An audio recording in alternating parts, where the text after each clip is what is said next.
Good morning, dear students.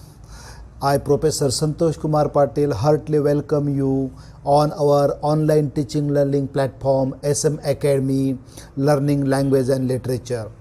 Dear students, we are learning the DSE 1 semester first syllabus of 16th century literature.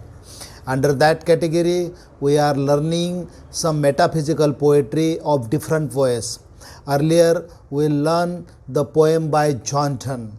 Today, it's a turn to learn a poem by Edmund Spenser, that is Ice and Fire.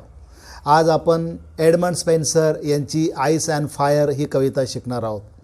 Edmund Spencer was very famous poet of 16th century English literature. He has written so many good poem and poetry. Fairy Queen is a very famous and notable volume to the credit of Edmund Spenser.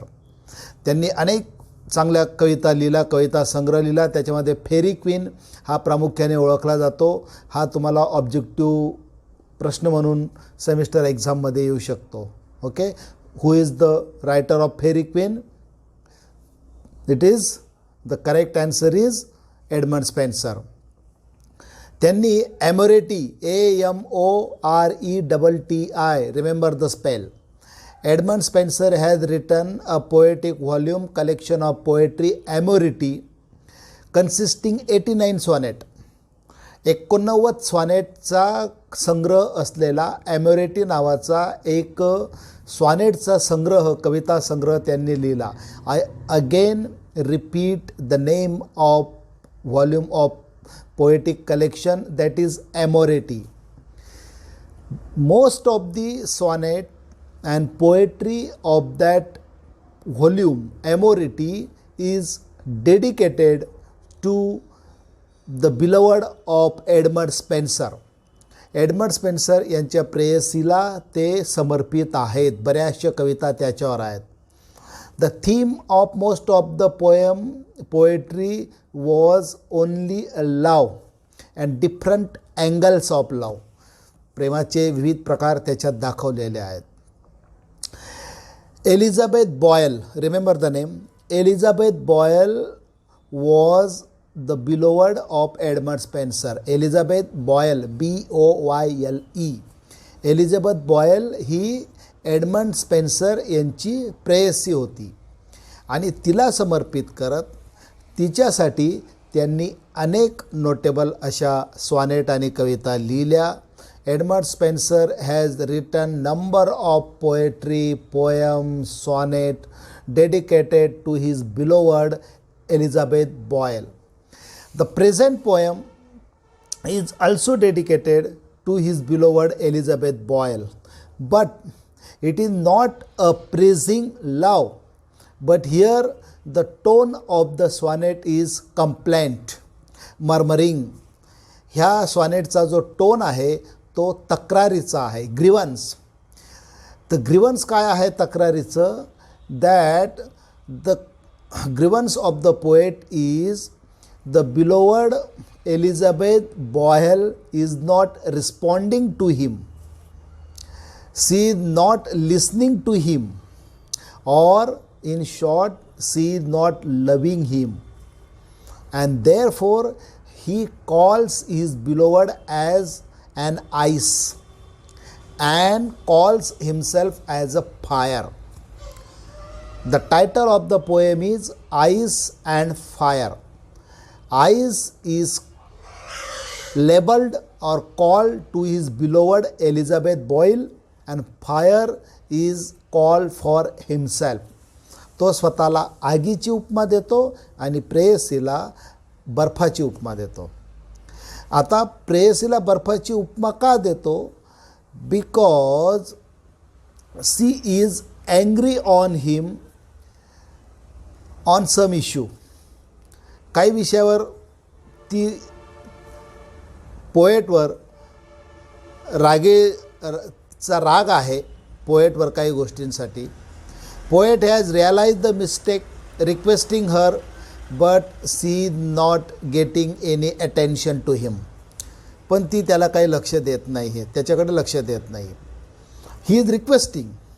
तो आपल्या प्रेमाच्या आठवणी, उपमा, दृष्टांत, अनुभव सगळे share करतो आहे.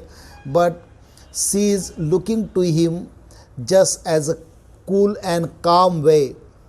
Therefore poet calls her as an ice.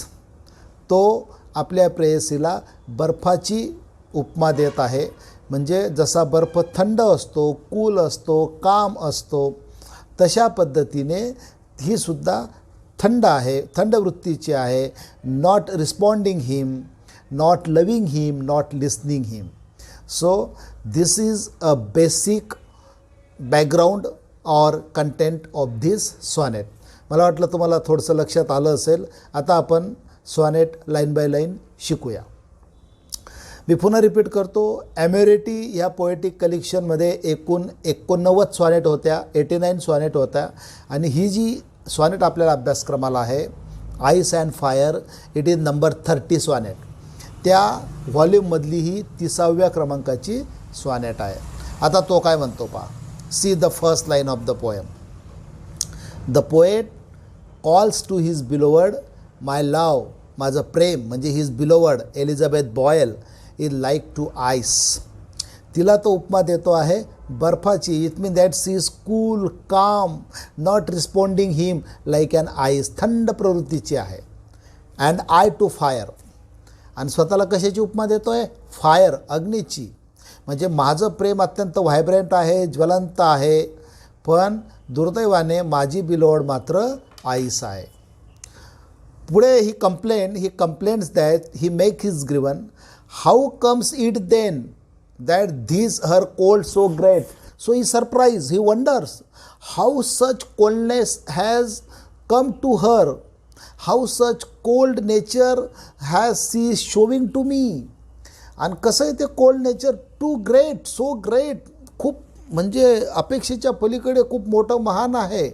I am requesting her, appealing her, courting her since long time, but she is not paying any attention. And therefore he says that he surprises that the coldness which has come to his beloved is a great nature, has a great nature. And तिचा जो राग आहे, तिचं जे coldness आहे, is not डिझॉल्व्ड, वितळणे. तिचं जे काही राग आहे, तिचं कोल्डनेस आहे, त्याच्या प्रती शांतता आहे, ती डिझॉल्व झाली नाही. कशाने? Through my so hot desire. I am so hot, I am courting her, I am loving her, I am praising her, I am showing my love expressions, I am doing all the possible things to her which I can do, but her anger is not getting dissolved. तिचा थंडपणा, तिचा राग काही वितळत नाही आहे. वितळण्याऐवजी या उलट on the contrary but harder grows, जास्तीत जास्त कठीण होत चालला आहे. म्हणजे जास्तीत जास्त तिचा राग पक्का होत चालला आहे. द मोर आय हर एंट्रेट. एंट्रेट म्हणजे रिक्वेस्ट, विनवण्या करणे. जेवढ्या जास्त मी तिच्या विनवण्या करत आहे, तेवढी जास्त तिचा राग वाढत आहे. So the first 4 lines of the poem is about a grievance of the poet to his beloved. त्याच्या प्रेयसीबद्दल त्याची असलेली ती एक तक्रार आहे.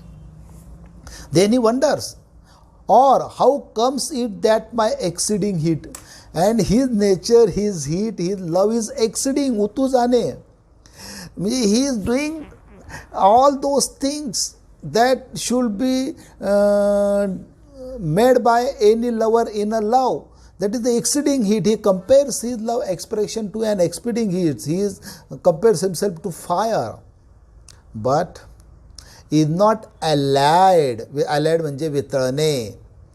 पण मेल्टिंग सोपा शब्द. तर तिच्या मात्र त्या भावना, त्या थंड भावना वितळल्या नाहीत. आणि therefore he calls his beloved as a heart frozen cold, थंड हृदयाची. So he wonder how she is of a cold nature. The poet calls to his beloved as a heart frozen cold, heart frozen cold म्हणून तो तिला संबोधतो.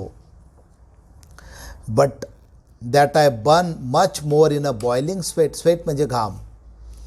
पण तो म्हणतो एका बाजूला ती शांत आहे, नो रिस्पॉन्डिंग, कोणत्याही पद्धतीचा रिस्पॉन्ड नाही आहे, पण दुसऱ्या बाजूला I am boiling by sweet, माझ्या प्रेमभावनेने मी बॉइलिंग होत आहे, मी अधीर आहे, अतूर आहे. बॉइलिंग म्हणजे काही उकळणे नाही, मी अधीर आहे, अतूर आहे. आणि त्या अधीर आणि आतुरतेच्या ज्वाला and feel my flames, flames म्हणजे ज्वाला, ऑगमेंटेड, ऑगमेंटेड म्हणजे टू इन्क्रीज, मॅनिफोल्ड, अनेक प्रकारे माझ्या हृदयामध्ये असलेल्या तिच्या प्रेमाप्रतीच्या ज्वाला, माझ्या प्रेमाच्या भावना ह्या वाढत जात आहेत, उचंबळून जात आहेत, त्या मोठ्या प्रमाणामध्ये व्यक्त होत आहेत.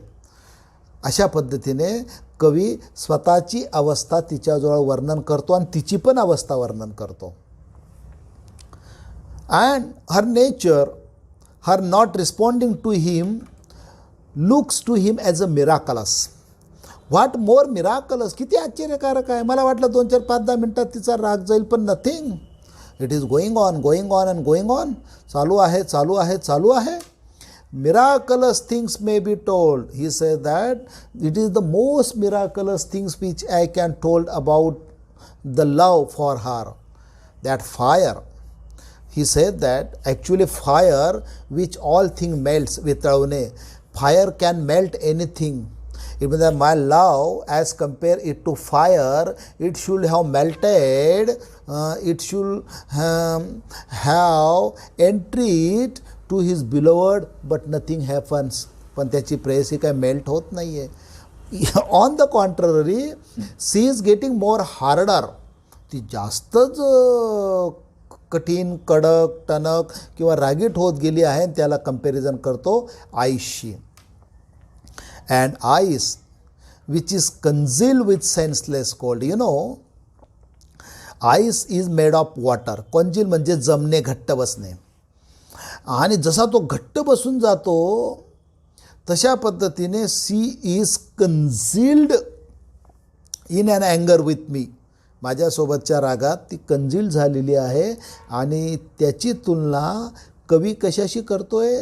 विथ सेन्सलेस कोल्ड, भावना विरहित थंड प्रवृत्तीची बाई. म्हणजे तो म्हणतो प्रेम ही एक आग आहे.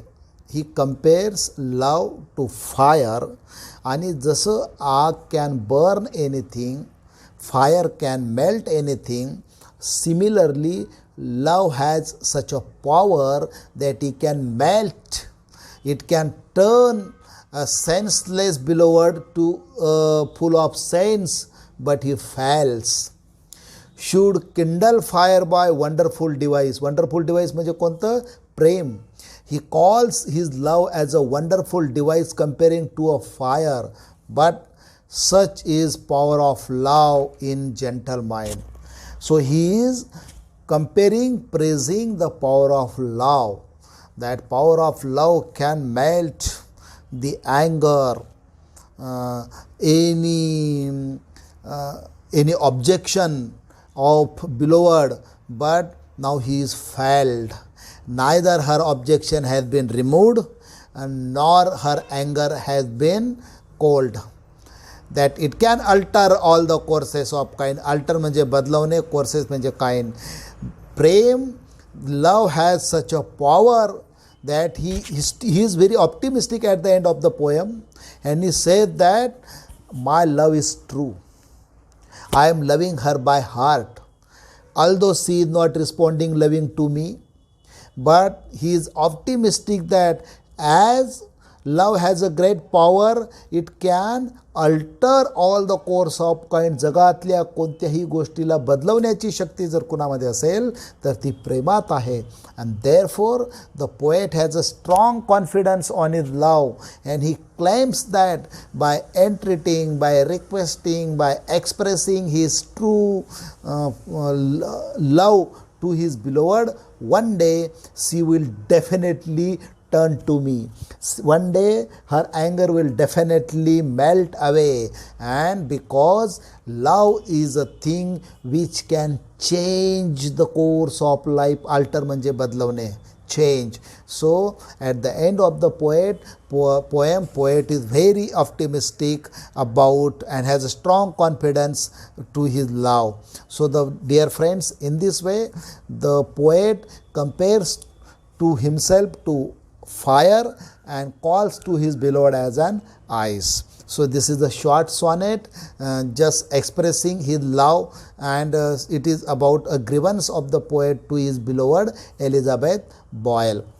I think you might have understand the poem line by line in detail. Some basic questions could be get framed in coming semester exam.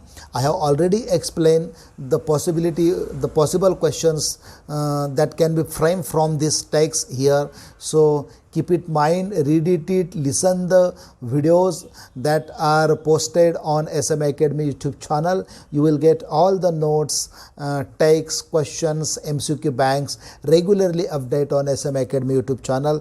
Thank you friends. Thank you watching me here. Keep continue. I again request that please subscribe the channel, because whenever I will post a new video, you will get the first notification of it, and you can watch it, and you will not miss any type of lecture or video or any update that is posted on SM Academy YouTube channel. Thank you for watching me.